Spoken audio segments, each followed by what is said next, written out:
Hello, rock and roll rebels, and welcome to another episode of Ramble On with Rosie. As I discussed in a episode back in March, I discovered a concert album of Joe Strummer with the Pogues, and so now I'm gonna finally talk about that this week because it's been on my mind and the CD's been in my car since then. So, without further ado, we're going to dig into that because the 8th anniversary of its Record Store Day release just rolled around this past week, or rather earlier this week. So, well worth talking about at any time, and now I have the occasion to do so. So, a little bit of a backstory to Joe Strummer's collaboration with the Pogues, because there's a couple times he did it, but when he filled in for the lead singer Shane MacGowan, it was under fairly sudden circumstances. It had been a development in the last couple weeks before this tour that they were going to get somebody besides their founder and frontman Shane MacGowan to sing lead vocals. Whether the band had decided formally to fire him yet, and they just weren't telling the public or not, I can't say for sure. All I know is that about 5 dates into the tour, in 1991, when they were playing in Toronto, there's a television interview with the band, and they are at least claiming that he's simply out for medical reasons and stayed back in London and wasn't really feeling inspired or in good enough health to come sing on the tour, and that's why they got Joe.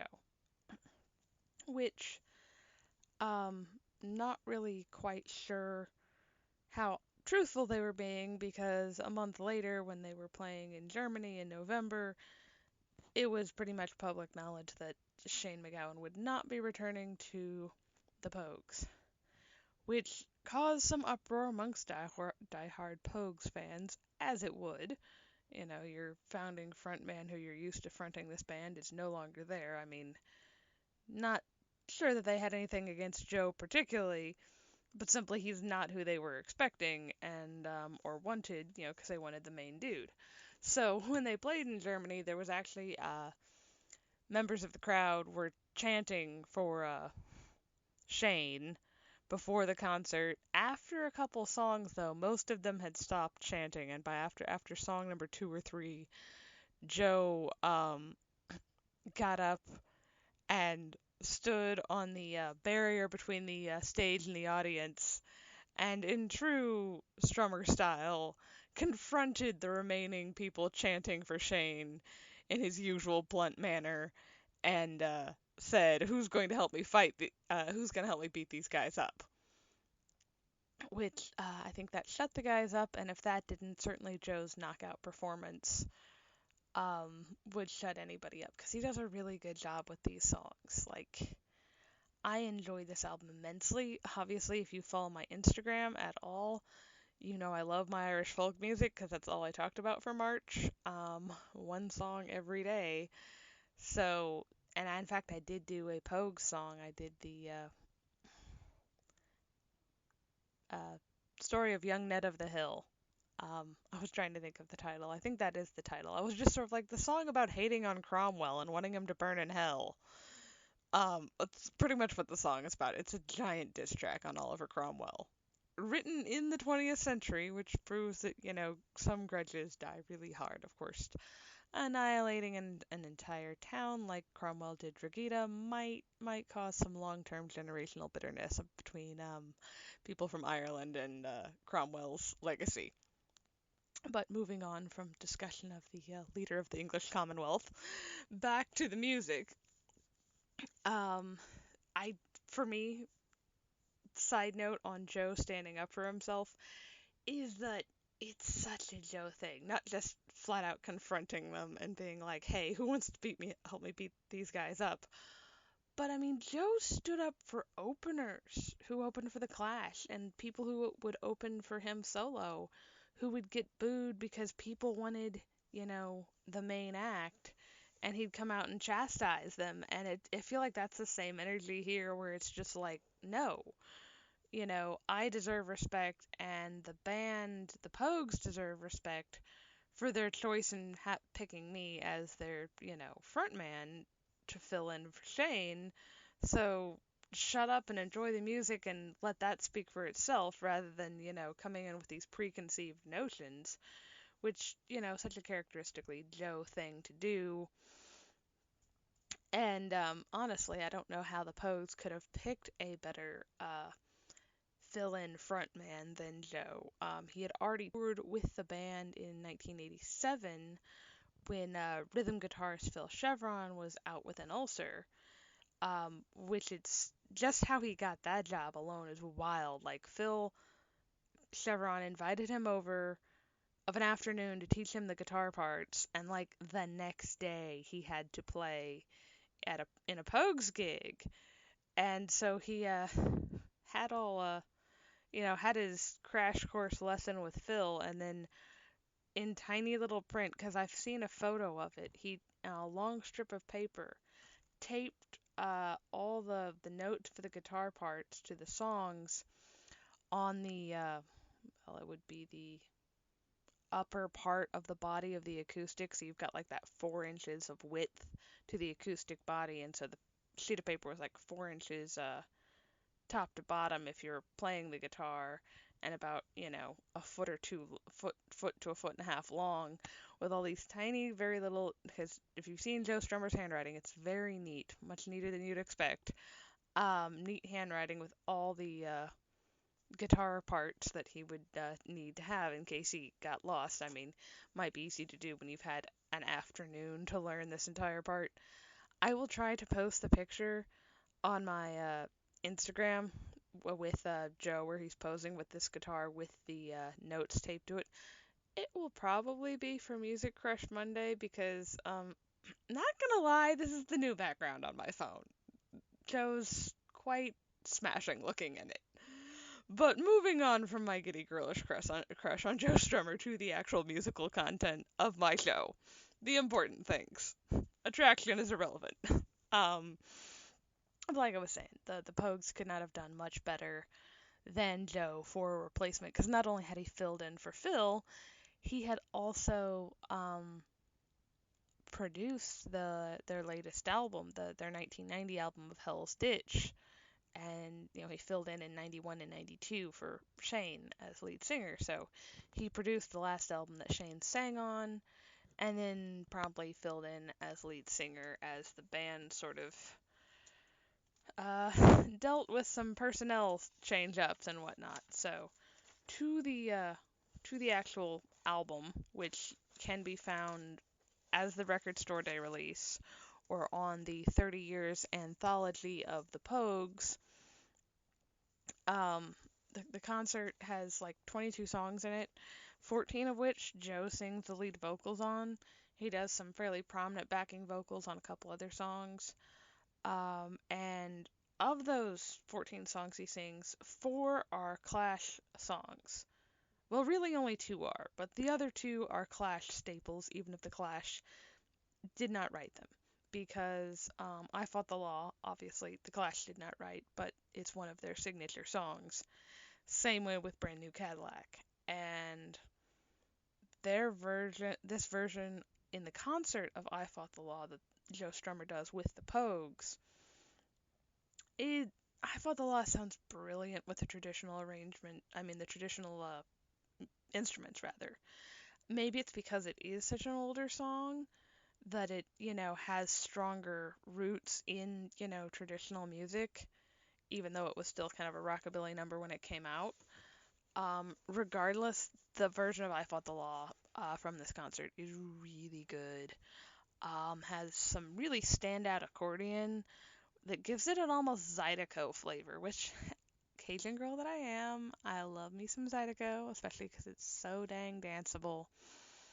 And I think if you look back on my Instagram, which incidentally, if you don't follow me, it's at Ramble on with Rosie, I did a little video on Joe's song Shouting Street for the very same reason that it has a Zydeco kind of flavor to it, and also went on a small tangent on the sort of impact on American musical genres that the unwanted Catholic population had, aka things like Zydeco being from the Cajuns, mariachi from the, Spanish, and, Hispanic influences, and, Irish Catholics with their, Irish folk music, and all those sort of kind of being similar, and especially coming together to sort of form, Zydeco in a way. It's sort of a mix of a lot of those, which would make sense where it comes from. But anyways, if you want a fuller detail on my musical hypothesis there,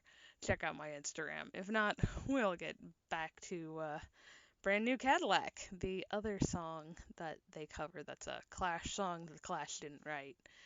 And it stays true to form. It begins with Joe's signature scream, as it should, and then it has this really cool saxophone break about halfway through, which is somewhat unexpected. They also do this song in about 2 minutes, which I can't remember if it's that short on the London Calling album or not, but I was like, this is really, really went by really quickly. And yet there's still a lot going on in it. And it's, enjoyable and it's a lot of fun. So, I mean, like, it's Brand New Cadillac. How could it not be? But I do think they shortened it for this concert. It doesn't feel as long as it did on the album, but I could be wrong. Uh, and the vocals are really good in that version. And the accordion player, James Fernley, his accordion is phenomenal. Like, really good accordion playing throughout the song, really on all the songs on the whole thing.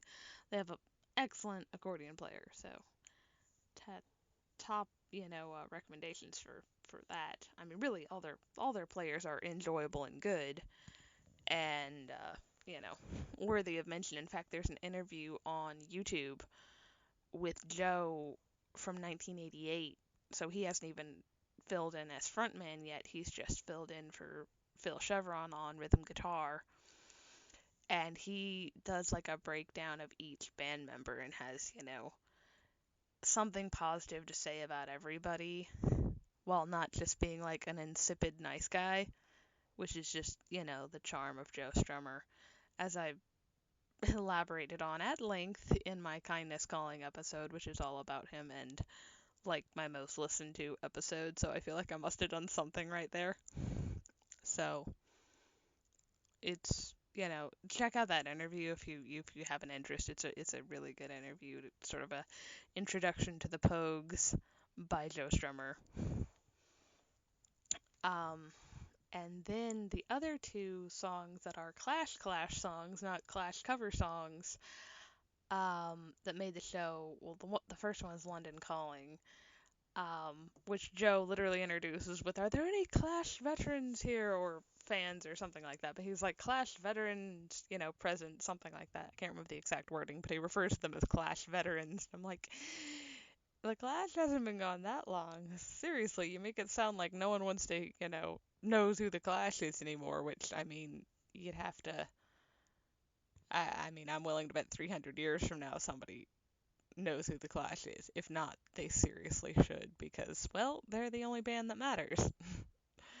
um, and have been for quite some time.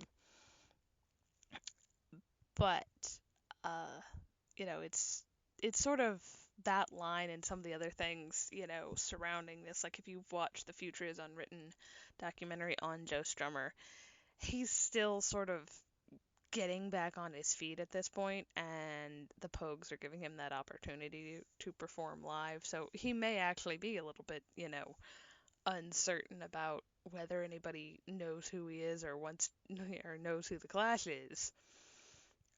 And according to some people close to Joe, playing live with the Pogues did sort of help him get back on the path to getting like his confidence to play music and perform again. So, if nothing else, even if you despise Irish folk music, which, like, I guess you hate puppies too. No, seriously, Irish folk music is so fun. I don't know how people can't like it, but some people don't, including my dad. But anyways, I love it. But anyway, so even if you don't like the Pogues style of music, you have to at least appreciate them for giving Joe the confidence to like pursue more musical ambitions again and sort of come out of his sulking shell that he had went into post Clash. So all said, we gotta appreciate it for that at least. But the other song that they do is such a standout track. I cannot praise the version of Straight to Hell that Joe does with the Pogues enough. It's not just a standout Joe track or standout Clash track or anything. It's one of the standout tracks from all 22 from this concert. It's amazing and I love it to death. It's really good. Joe's voice is excellent. It sort of builds up in this almost volcanic crescendo towards, about a minute or two before the end. And it just erupts. And it's so his voice is just amazing. The passion that he gets through in it, like, I may even like it better than the original Clash version, which is saying something because, I mean, obviously Straight to Hell's such a, banging song. It's really good. But the way it's played with the Pogues, with the penny whistle, just adds to the haunting part of it, while Joe's, vocal explosion just grabs you, like forces your attention to it. I mean, everything from the heavy breathing section to his scream, when he's screaming Straight to Hell, everything is like pure fire, 10 out of 10, amazing on this track. Like, I cannot express my praise for it enough. Like I said, it's not just a standout track of the Clash songs or of the songs that Joe sings lead on in this set. It's a standout song from the set on its own. Like, it's right up there with Phil Chevron's song Thousands Are Sailing, which is well worth checking out even though Joe doesn't sing on it. Like, it's probably my favorite song in this set list that Joe doesn't sing, and one of my favorite songs, period, Joe sung or not. Like, it's that. The other good song that Joe doesn't sing is Star the County Down, but that's mainly because I'm very partial to that song anyways. I did a Thundercrack Thursday episode on it too. I've always liked it. Wouldn't possibly have to do with the girl in the song being named Rosie or anything. Not at all. And I love Irish folk music. But moving on. Like I said, Straight to Hell. In like this whole 7-minute monster version, there's not a bad moment, there's not a false step. It's just so good. I can't express it enough. Like, check it out. Like, top pick off this whole album. Just stand out. Now, the standout songs by the Pogues that Joe sings on this album, uh, there's a couple. The two that start out the concert, If I Should Fall from Grace with God and Sayonara, are really good. Like, they definitely set the tempo, which, like, if the set list for this Live in London concert was the same in the Offenbach, same order of songs as it was for the Offenbach Germany concert, then I can see why there were very few naysayers after the first two songs, when, still screaming for Shane. Like, I can't understand how anybody could. I mean, obviously, unless you're just very loyal to your band, which I understand that. But, uh, uh, unless that was the case, I can't understand anybody still being unconvinced of Joe's ability to fill the frontman slot, because he does a really good job. Those two Pogue songs, he completely knocks out of the park. I love Sayonara. It's a very fun song. Very upbeat, makes you want to dance. If I Should Fall from Grace with God is similar to, and it's, like one of the big Pogue staples, period. This era or any era, pretty much since it came out. I think that, if I remember correctly, that's like their biggest hit they ever had. At least certainly from like the Shane MacGowan era. So really, really good song there. And then Sayonara is off of the Hell's Ditch album, which Joe produced. As is Rain Street and Sunny Side of the Street, which are another two really good songs that Joe sings on this, that are Pogue songs that he does. I really enjoy those two. Rain Street is a lot of fun. It's like it and Sayonara are probably my two favorite songs by the Pogues that Joe sings in this concert. And then the other song that he does a really stellar performance of that isn't on the Hell's Ditch album that he produced is Turkish Song of the Damned, which there's a lot to sing in that song. It's very rapid pace, very, fast firing lyrics, which that's another fun thing to check out for the songs that Joe doesn't sing. There's a couple of them, but I'm not sure if a rap artist could say words that fast. Like, they're really quick fire, like machine gunning out the words, and yet they're still mostly intelligible, which is really, it's impressive as heck. I was like, this isn't even a rap, but, let's do a words per minute test on this, because they might have, this might be up there with Guns and Ships from Hamilton at this point. It's a very quick pace, lyrical delivery going on in some of the songs. Turkish Song of the Damned and Sickbed of Kunkalin are probably the two that Joe sings that have the fastest lyrical delivery, but there's some songs in this constantly that Joe doesn't sing, that one of the other band members of the Pogue sings, that are even faster.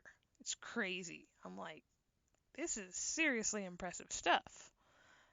But yeah, Turkish Song of the Damned is also fun. It's got a really sea shanty vibe to it lyrically, and I enjoy it immensely.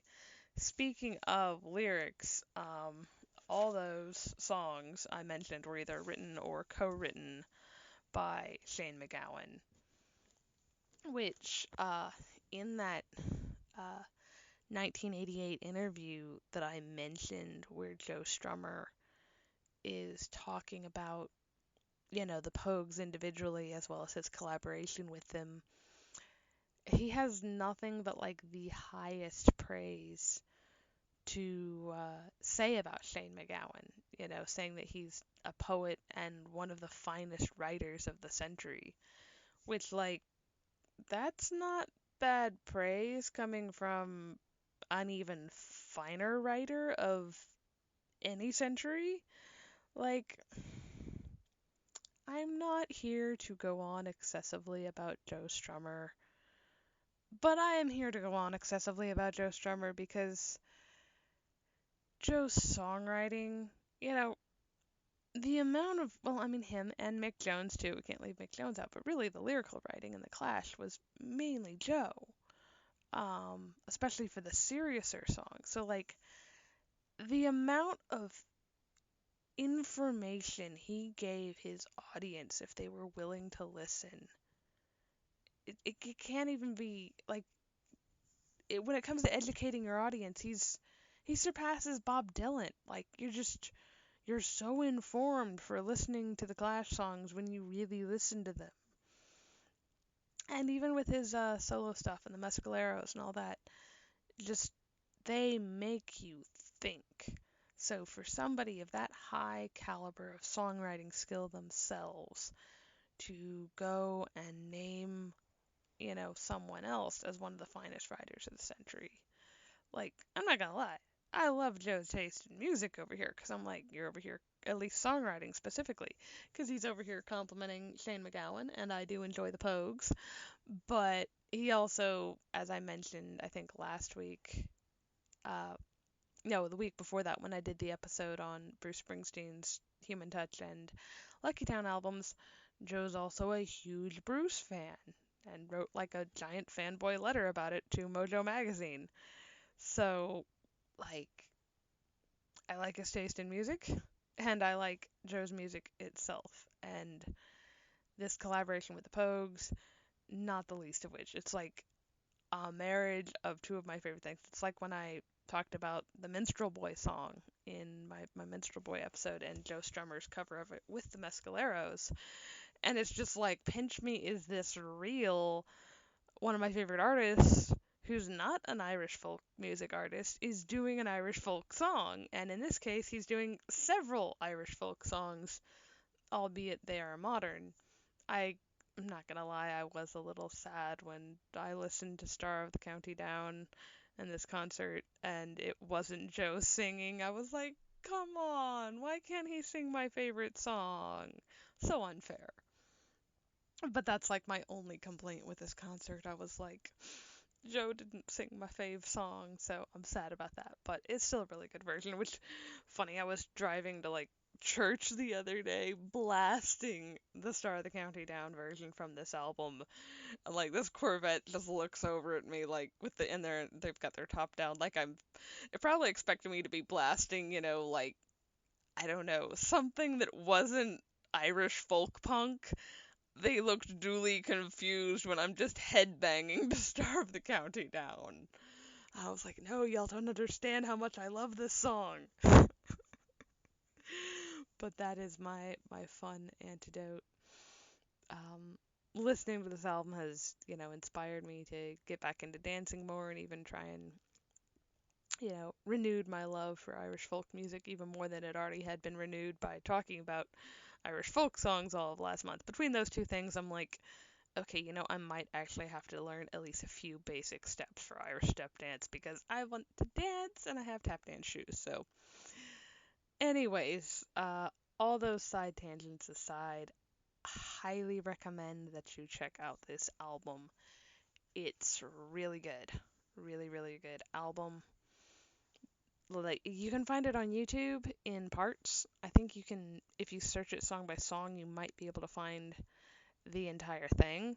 Uh it is on Spotify as part of the Pogues 30 Years anthology. The Live in London Record Store Day release is not on Spotify. And I've never been so tempted to spend like $70 on Discogs to buy it on record, but I must resist.